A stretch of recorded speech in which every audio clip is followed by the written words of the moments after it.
Good evening and welcome to Primetime Lawmakers for the third legislative day of 2011. I'm Scott Slade. And coming up on tonight's program, Senate Majority Leader Chip Rogers says he wants to expand the state school voucher program, extending coverage to children of active military personnel and children in foster care. We'll catch up on last week's joint House and Senate budget briefings. State legislators are faced with a $1 billion shortfall in next year's budget. And we'll be joined by the chairman of those budget committees, Representative Terry England, and Senator Jack Hill, to talk about the budget and how state leaders plan to find funding solutions. But first this evening, all that's ahead. Tonight's Primetime Lawmakers right here on GPB. All that's ahead, and right now we turn to my colleague, Nwandi Lawson, for our Capitol Report. And Nwandi, it's great to be working with you on this. Hey, you as well, Scott. You know, you said a mouthful there when you said it's the third legislative day, and yet we're in the third week here of the legislative session. After the very bad start with the winter weather stalled the session 2 weeks ago, we're finally getting things up and running. And today, Senate Majority Leader Chip Rogers told reporters that he's going to continue his quest for a universal education voucher program. I will be introducing my same bill that I had last year, expanding the special needs scholarship to those students who are in the foster care system or those students who are the children of active military personnel. And I'm hoping that's one of many, many bills dealing on what I'm, and hopefully you'll help me with this, declaring educational freedom. We hear a lot of talk about freedom lately. And, you know, when you see what happened here in the city of Atlanta, well, not only you spend this enormous amount of money for the purposes of educating students, but we had a system that was put in place to actually cheat those very students you're supposed to be serving. I'm not sure how you defend that any longer, and I certainly wouldn't want to be on the other side having to defend that any longer. We're going to hear the same old nonsense about, you know, this takes money from school system A or school system B, and I would just remind people that this is about kids. It's about educating children. It's not about school systems or buildings or buses or anything else. And hopefully we in this state will finally get to the point where we recognize that these resources that we take from the taxpayers for the purposes of education are to educate children, nothing more, nothing less. You know, how many kids have to be put into a system where they really have little opportunity before we finally say, we've got to do something different. You know, we can't just fail the kids and then say, well, we'll get around to fixing the adults at some point later. Now, of course, my answer, as always, would be that if kids had the opportunity to go somewhere else, they would be fleeing from those schools that are cheating them. But I don't know that even the governor's ready for that. But I do think he's going to follow up on a lot of the things that Governor Perdue was talking about, and that is when a system has failed to this degree, that somebody's got to step in. And the state's Democrats, meanwhile, continue to oppose the expansion of the voucher system. In response to the governor's State of the State address week before last, Democrats vowed to fight any measure that takes away funding from public education. Today, Republicans have called for dumping our pre-K program into the mess that is our current funding system for public schools. We oppose reneging on our promise to our children at the very start of their education. Study after study has shown that pre-K is a tremendous predictor of learning, and that failure to invest early is a failure of the highest magnitude. We must save hope from Republican policies that have cut higher education over the last 8 years and shifted the cost of the Hope Scholarship. Republican legislation has demanded accountability from the Board of Regents, but transparency must start at home. Republican cuts to higher education have had cost, and we must now fix what 8 years of Republican budgets have broken. Democrats created hope, and we will enlist the students and parents of Georgia to save hope. And we must do our part for education by eliminating all programs that divert public education dollars into private hands. Over the last 8 years, we have held school boards to account for the mismanagement of funds, and we must now do the same to the legislature. Any program that pays private companies tax dollars that should be in the classroom must end. Now, Senator Rogers also weighed in today on discussions about the future of the Hope Scholarship. With higher education cuts of $300 million over the next decade, tuition increases coming down the pipeline, and lottery revenues down, Rogers did not offer support for any of the current Hope funding solutions, but he did say changes will have to be made soon. You wouldn't normally think that a lot of people would jump up and say, I want to take hold of this. It's almost like in Washington, D.C., something I want to take hold of Social Security reform. It's not something that's going to be that popular, but I think this is different in that the people of Georgia love this program and understand that there need to be some changes to it, or else it's going to potentially go away someday, and nobody wants that. So I think that it's almost universal that everyone recognizes that changes need to be made, and therefore you have people on both the House and Senate willing to step up and look at those changes. Now, I can't speak for the House. I would assume on our side that it will go through the Higher Education Committee and Senator Butterworth, the chairman of that committee.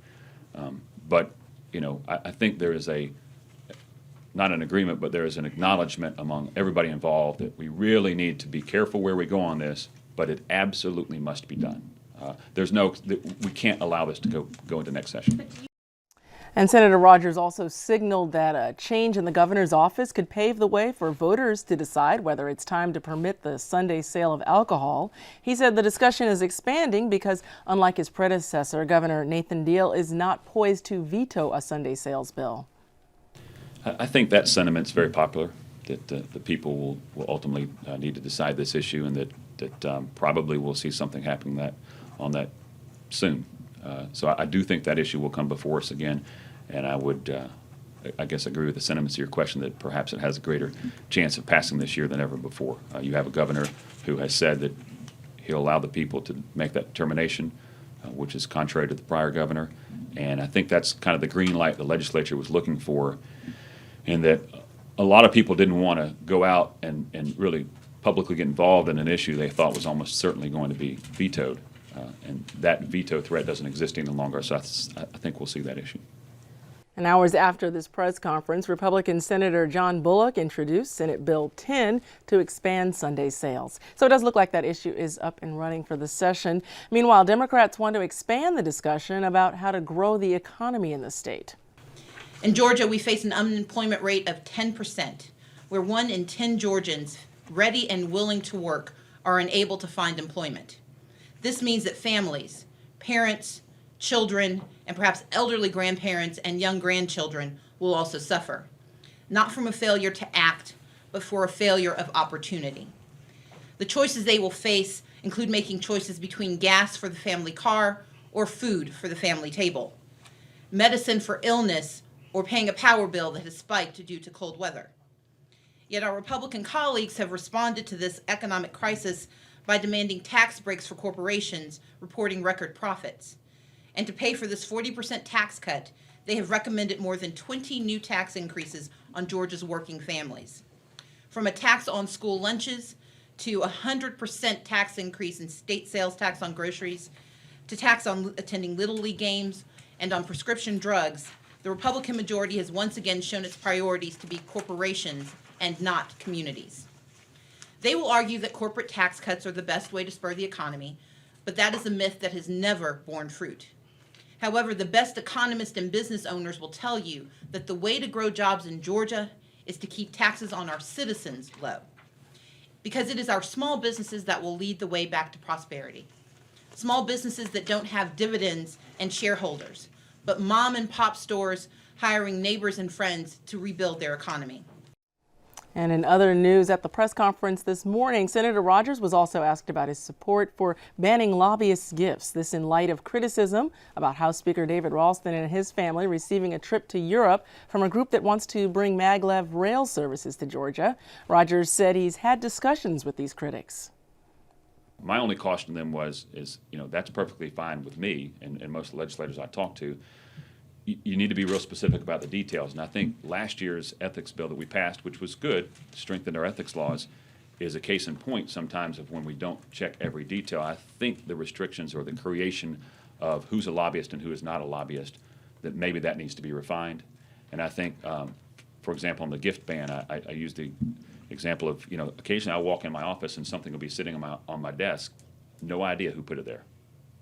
Typically, I just give it away. Like there was and this I don't think would fall under this would be under the $100 cap, but there was a camouflaged and orange hat.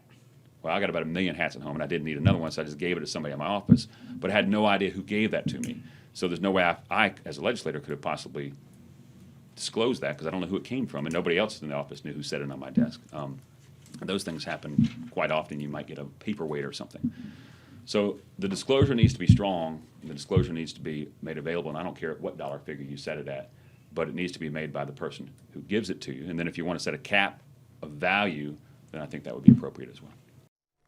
And with such a slow start to this session, some may wonder when this year's legislative tango may end. Well, Senator Rogers also had some predictions about that.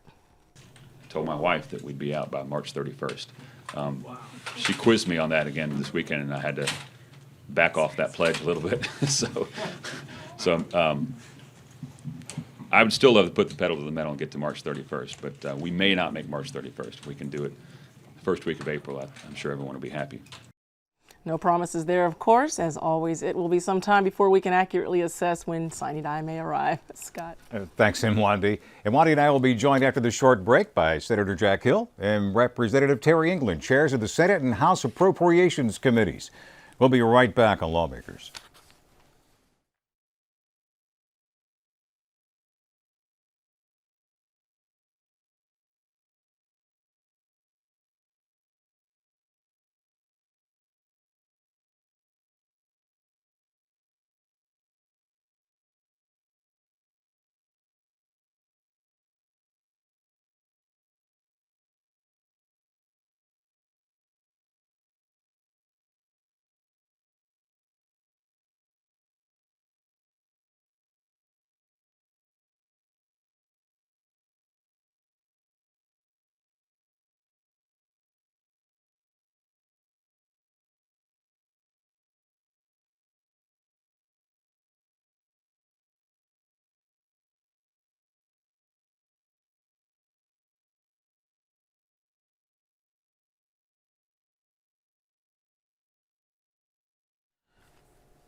Welcome back to Primetime Lawmakers. Last week, members of the Joint House and Senate Appropriations Committee heard testimony from Governor Nathan Deal, the state's fiscal economist Ken Hagany, and heads of several state departments and agencies. The Appropriations Committees are responsible for preparing state budgets, which will be voted on by the full House and Senate, and take recommendations from the governor and state department heads and how state revenue is distributed.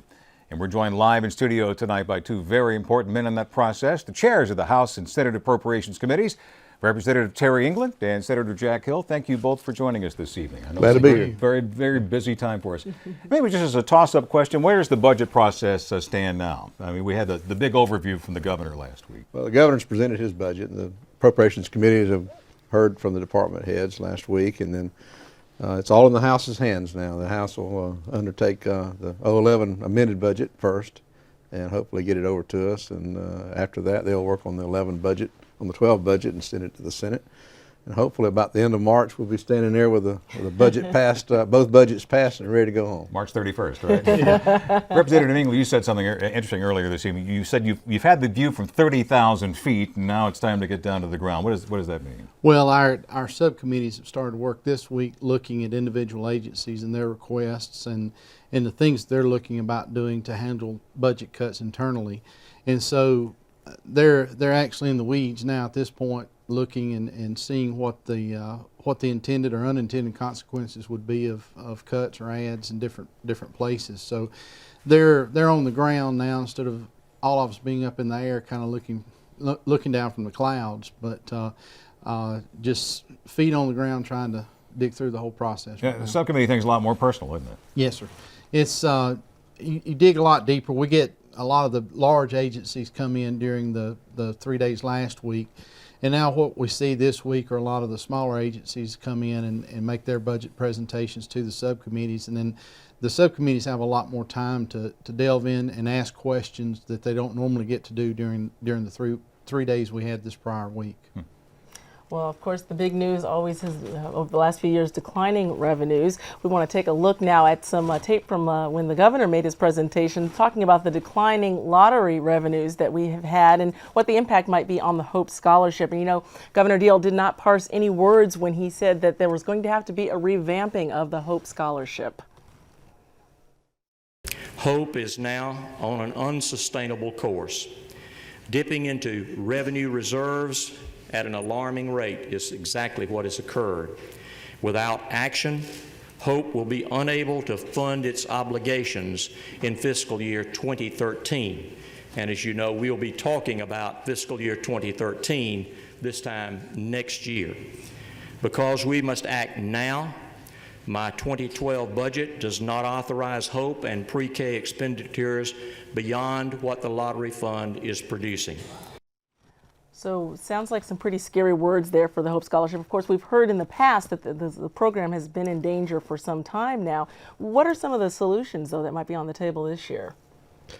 Well, obviously, the revenues have flattened out, and there are a couple of issues there in my mind. Number one, whether we're getting as much from the Lottery Commission as we should be. We're about 5% under lotteries of our size and the national average for lotteries. So I would call on the Lottery Commission to produce more revenue for the other scholarships. Now, you know, they say, of course, that that's the trend, though, that after this many years of having a lottery, states tend to trend down. That's true. That's true. That is what they say. But I would say this: there are lotteries of equal size that are producing 30% revenues, and ours is not. Ours is producing about 24%. So, you know, as one of the things, which is not a problem solver, but just one of the things. Obviously, the Hope Scholarship, which only makes up half of the lottery revenues, by the way. The other half is made up of the Hope Grant that goes to technical schools and pre-K programs. So I think there's some hard decisions to be made, but at the bottom of every decision triangle is the knowledge that the Hope Scholarship, paying 100% of tuition plus books and fees, is not going to be able to be sustained. So you think there might be a time when we just take the big pot of money and divide it by the number of students in Georgia, and that's what they get instead of the full ride, the full tuition? I think that you're going to look at probably some creative ways to divide that pot up. We have students that excel and challenge themselves in high school to the point that the 3.0 is not necessarily what they make because they've taken advanced placement classes. I think we've got to go in and look at a lot of those different pieces, add layers probably to different accomplishment levels for those students. You know, one of the triggers that kicks in this year is the book allotment. It gets cut in half by law, and probably decoupling the actual tuition from the grant or from the scholarship is probably one of those pieces also. Senator Hill, you think that might fly? Well, I don't know. There are lots of solutions that people are looking at. What I would hope is that the leadership on the House and the Senate and the governor can get behind one plan and pretty much try to promote it. It just grew so fast. I mean, there's a $300 million deficit last year, and would have happened this year. And I salute Governor Deal for just saying that's enough. We're going to appropriate what we have, and then we're going to make up whatever the difference is going to have to be created out of the programs themselves.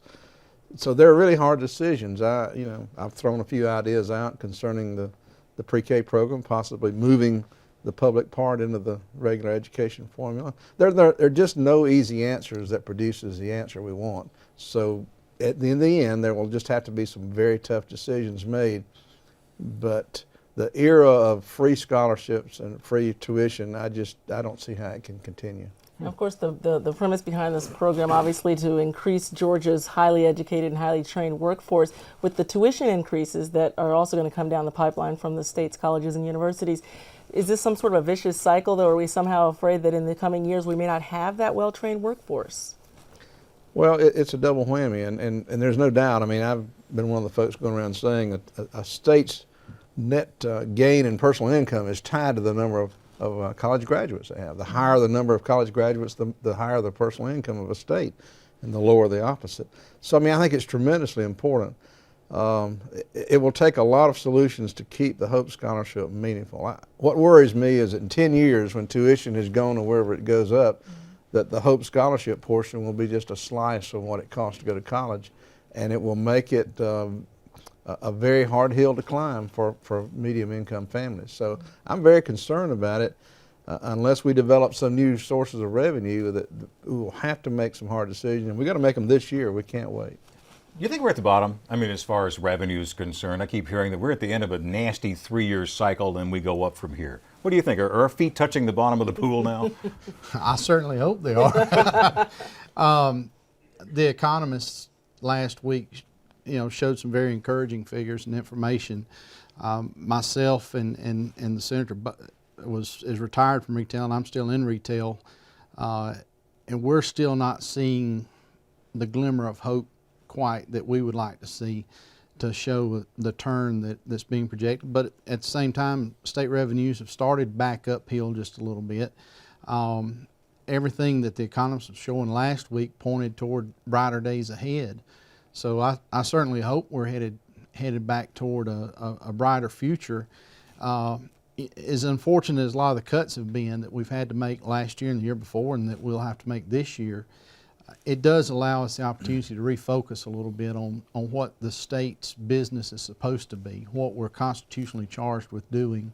And as we rebuild as a state from this economic downturn, it also allows us to focus a little bit better on what we're doing, define metrics within programs and agencies of reporting and letting us understand and see what they're doing, make sure they're actually doing what they're supposed to be doing and doing it efficiently.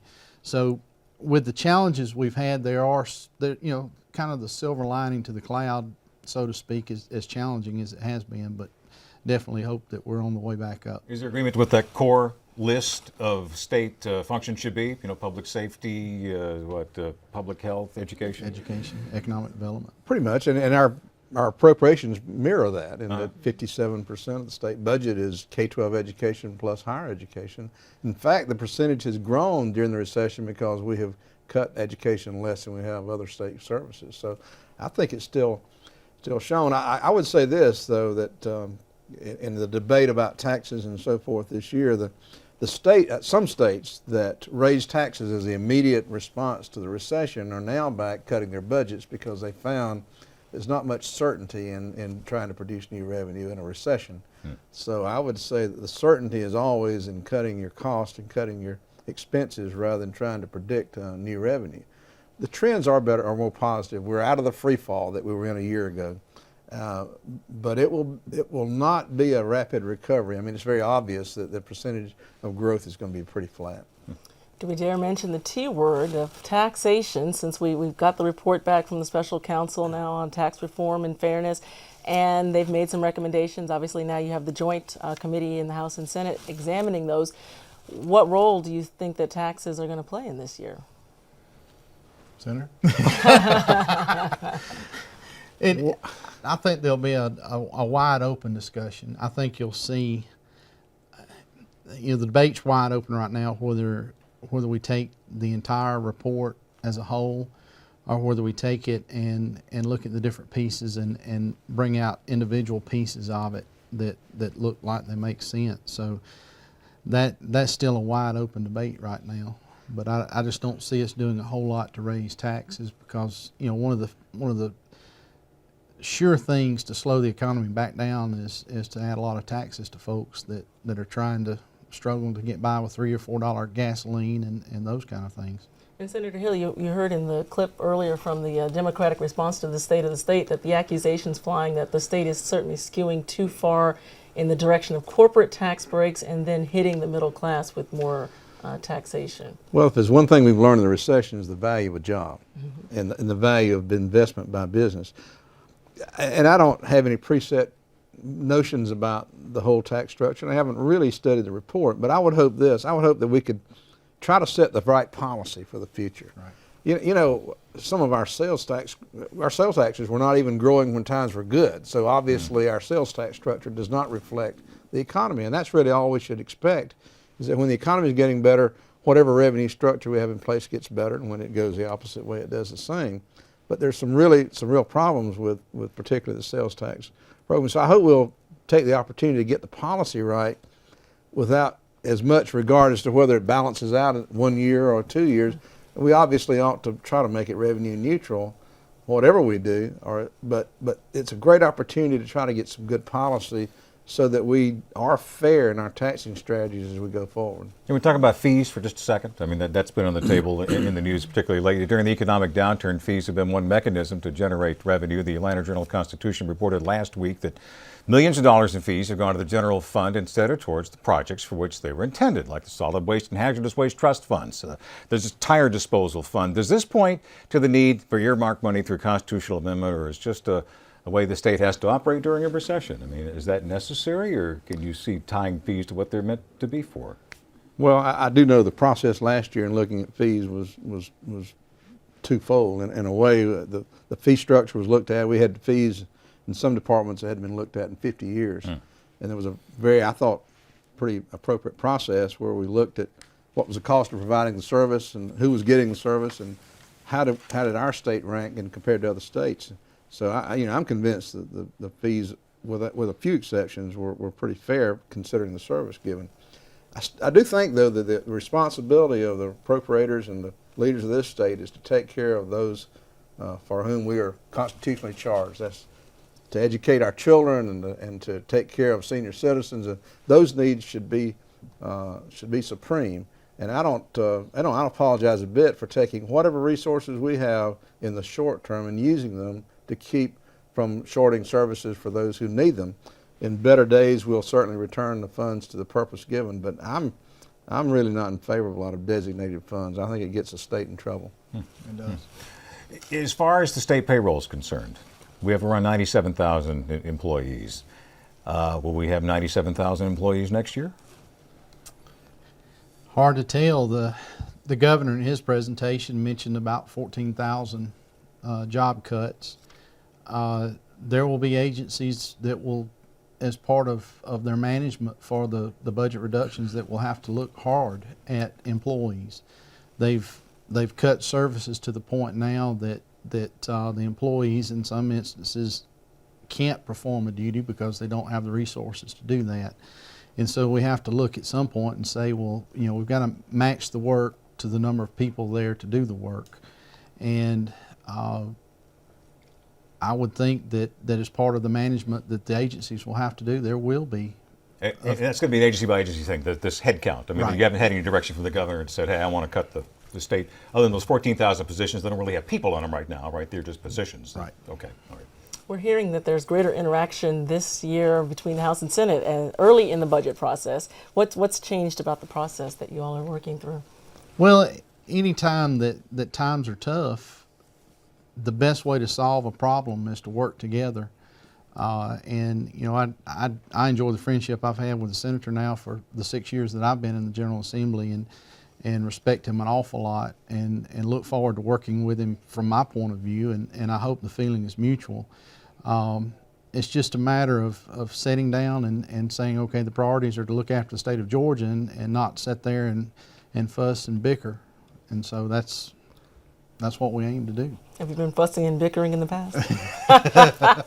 Well, I think it starts at the top. I think Governor Deal has set the right tone Yes. in the way he has addressed problems just in the first 2 weeks of his administration, the way he has called in leaders of the House and Senate to discuss problems and working towards a common solution. His approach to problem solving, I think, has been very positive. And we have outstanding leadership in the House and Senate. So with all of these elements in place, whatever problems we have, we'll work them out. And I think that, the people of Georgia will be the better for it. That's critical. Senator Hill, Representative Engel, thank you so much for joining us this evening, taking pleasure. time. It's a critical issue. We appreciate your insight and your service. That's the time we have. Thanks for joining us this evening. Coming up tomorrow on Primetime Lawmakers, we'll bring you complete coverage of the Eggs and Issues Breakfast. The yearly event sponsored by the Georgia Chamber of Commerce gives state leaders an opportunity to speak to business leaders and present their legislative agendas for the upcoming year. Also, as part of our leadership interview series, we'll talk with House Minority Leader Stacey Abrams to find out her thoughts on the 2011 session. Plus, in-depth analysis with legislative and policy experts tomorrow at 7. If you'd like to see a repeat of this broadcast, Primetime Lawmakers, 5:30 a.m. Tuesday on GPB. Coming up next, Georgia Traveler. Tonight, David, Kat, and Ricky visit America, Savannah, Zebulon, and Tiger. Stay tuned for Georgia Traveler. Coming up next at GPB. Have a good night.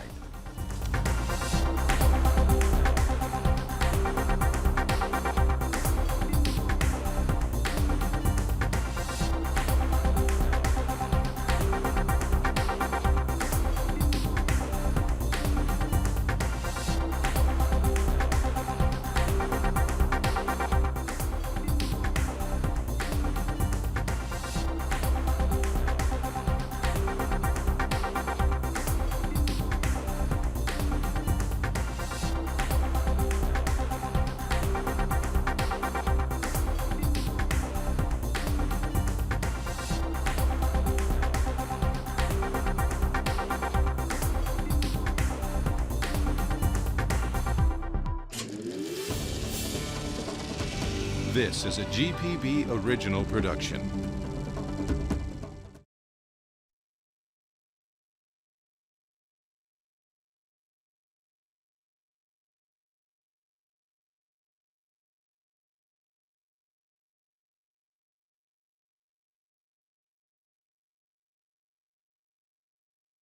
in script, I just didn't see it. $28 a roll, huh? That's what he told us. Is that what he said? That's what he said. Oh my gosh, we better Pretty save that expensive piece shake. for Yeah, next we time. use that piece. What's that now? He said So this tape the is gas $28. tank, got some special Yikes. adhesive, it doesn't stick to Oh, clothes or that's right. something. Well, it's Better. nice to meet both of you. Hope to see Good you to meet around. you too, Scott. Thanks Thank a you lot. so much. Absolutely. Appreciate you See coming you out. around the campus. Absolutely, I'll be there. Nice job. Thank you, good working with you. Thank you. I guess we'll do this tomorrow somehow. Somehow. You'll be downtown tomorrow. I think I will be at the Capitol. I'll carry that water with me because somebody's gonna kick it over. I left the top off. So. Oh, okay, thank you. That's great. All right. Do you want to come get your makeup removed before you go? Okay. Good evening, I'm Scott Slade, and this is a primetime Lawmakers news brief for January 24, 2011, the third legislative day of the Georgia General Assembly. Legislation has been announced that would expand school vouchers. In a press conference today, Senate Majority Leader Chip Rogers announced plans to expand the state's charter school program to include children in foster care and children of military personnel. Senator Rogers said he hopes the state will eventually be able to offer universal vouchers for students. Also, Sunday alcohol sales in Georgia may be in the works. Legislation was introduced in the Senate today that will relax restrictions on Sunday sales. Exact details are not available by our deadline, but a Sunday sales measure is seen by many state leaders as a way to raise much-needed revenue. You can watch Primetime Lawmakers every night. The Georgia General Assembly is in session at 7 p.m. and at 5:30 the following morning. And for additional coverage, our website is gpb.org/lawmakers. Okay. Yeah.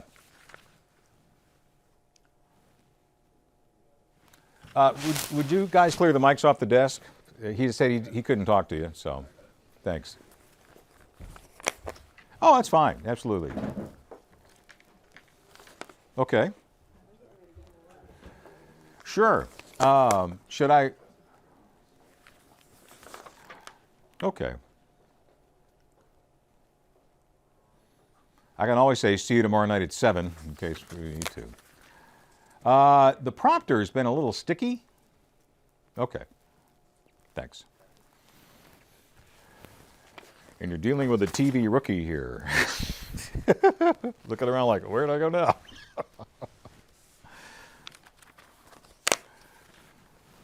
All right.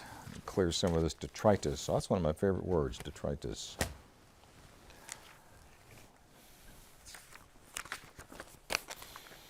Okay, ready when you are.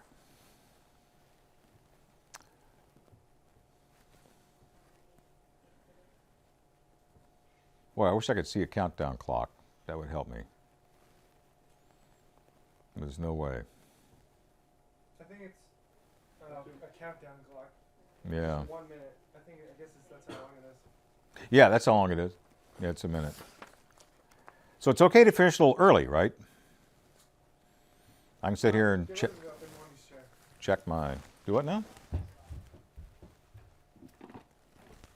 Oh, there we go.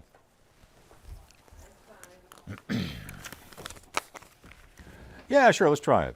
See how it times.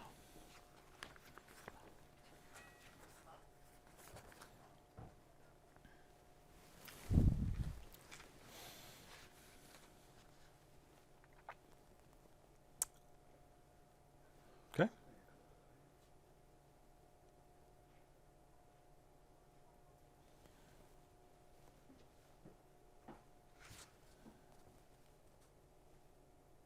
that better? Looks good. If you're asking me. You might not be asking me. Are